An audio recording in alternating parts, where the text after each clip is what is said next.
So the precious cup of Pharaoh's second-in-command, Joseph, had been found in Benjamin's sack. The brothers were so alarmed at what this meant, they tore their clothes in desperation. They were ordered to load their donkeys and to return to the city immediately.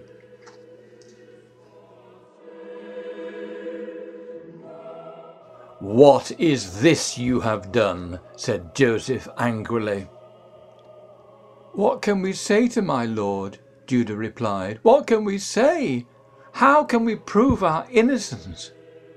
We are now my lord's slaves, we ourselves and the one who was found to have the cup." "No," Joseph said, "only the man who was found to have the cup will become my slave.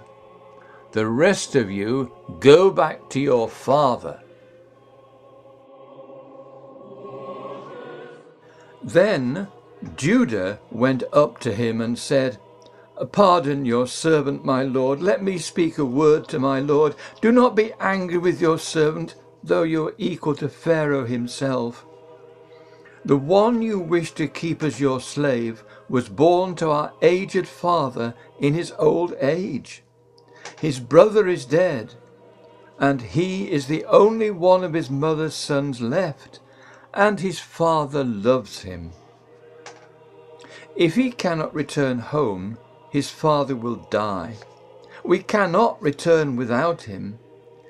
Your servant guaranteed the boy's safety to my father. I said, if I do not bring him back to you, I will bear the blame before you, my father, all my life. Now then, please, let your servant remain here as my lord's slave in place of the boy."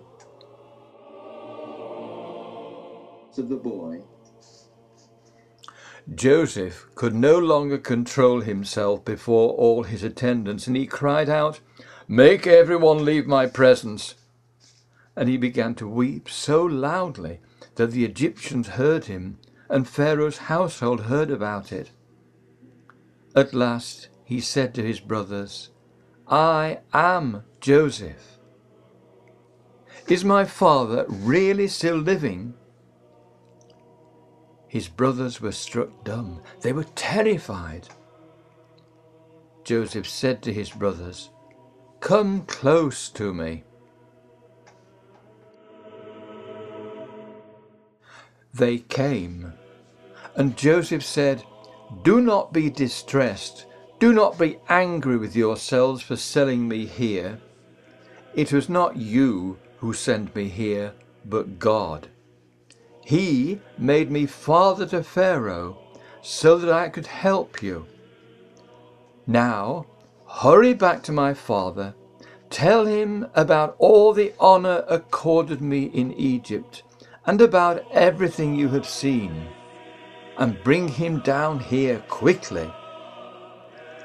Then he threw his arms around his brother Benjamin and wept, and Benjamin embraced, and he kissed all his brothers and wept over them. When the news reached Pharaoh's palace that Joseph's brothers had come, Pharaoh said to Joseph, "Tell your brothers, do this. Load your animals and return to Canaan. Then bring your father and your families back to me. I will give you the best of the land of Egypt. Never mind about your belongings, because the best of all Egypt will be yours." So they went up out of Egypt and came to their father Jacob in the land of Canaan. They told him, "Joseph is still alive. In fact, he is the ruler of all Egypt."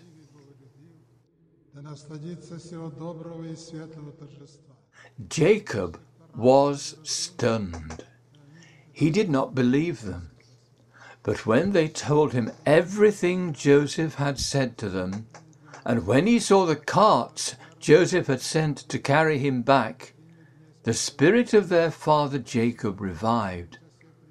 I am convinced, he said, my son Joseph is still alive. I will go and see him before I die.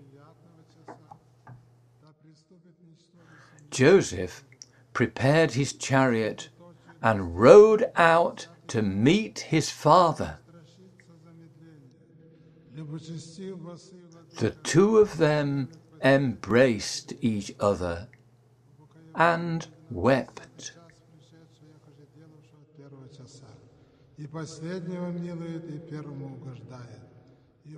So Israel, that is Jacob, and all Israel's family moved to Egypt to live.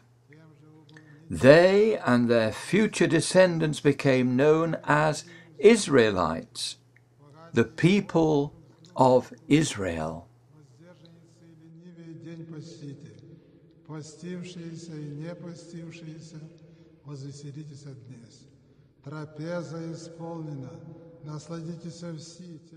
When Herod realized that he had been outwitted by the Magi, he was furious.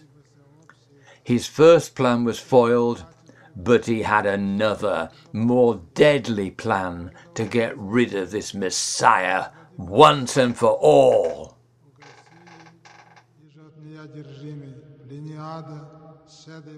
Meanwhile, when the Magi had gone, an angel of the Lord appeared to Joseph in a dream.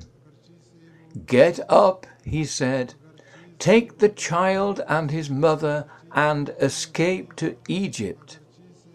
Stay there until I tell you, for Herod is going to search for the child to kill him." So he got up, took the child and his mother during the night, and left for Egypt. It was just as well.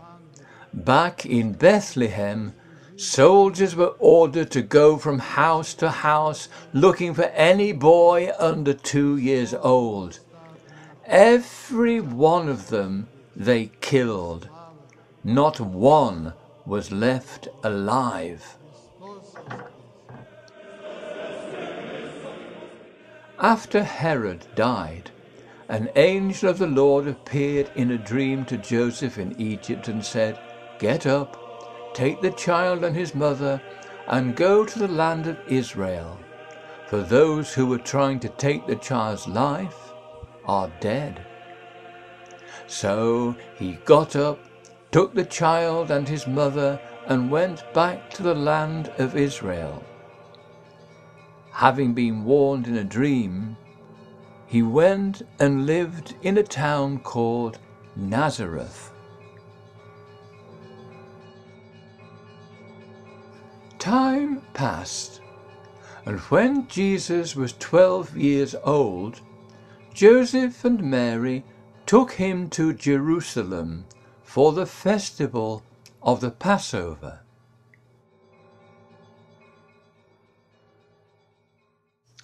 It was a holiday celebration which was celebrated each year, and great crowds flocked to the city, crowding through the narrow streets.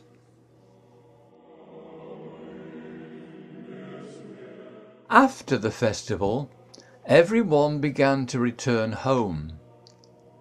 Mary and Joseph were part of the great crowd going back to Nazareth. When it was evening, they stopped for the night and looked for Jesus, assuming he was with the crowd somewhere. But where was he? He was nowhere to be seen. Worried and anxious, they set out immediately all the way back to Jerusalem. For 3 days they searched. How could he have disappeared like this?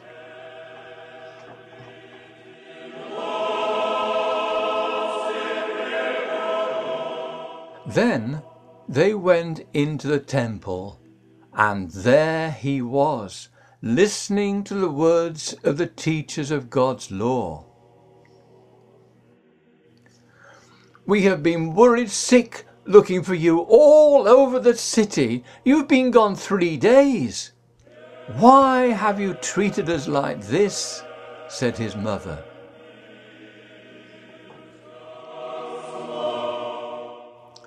"Why were you looking for me?" he replied. "Did you not realize that I would be in my Father's house?" But Mary and Joseph did not understand what he meant.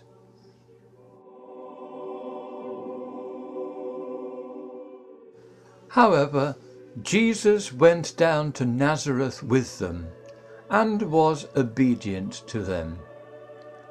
His mother treasured all these things in her heart, and Jesus grew in wisdom and stature and in favour with God and man.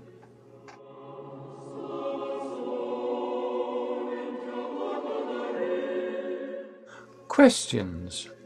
Question 1. The name Israel is used of 3 different things. What are they? Question 2. Jesus talked of my Father's house. What did he mean by my Father? What did he mean by house? Please put your answers in an email and send them to me. Thank you.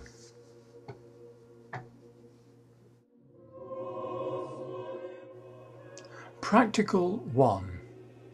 What to do when entering the church. First, enter quietly, perhaps saying silently in your heart, "I will enter your house in the multitude of your mercy." All around you, you will see icons of saints who have surrendered their whole lives to God. Go to the central icon, make the sign of the cross twice, bowing low as you do.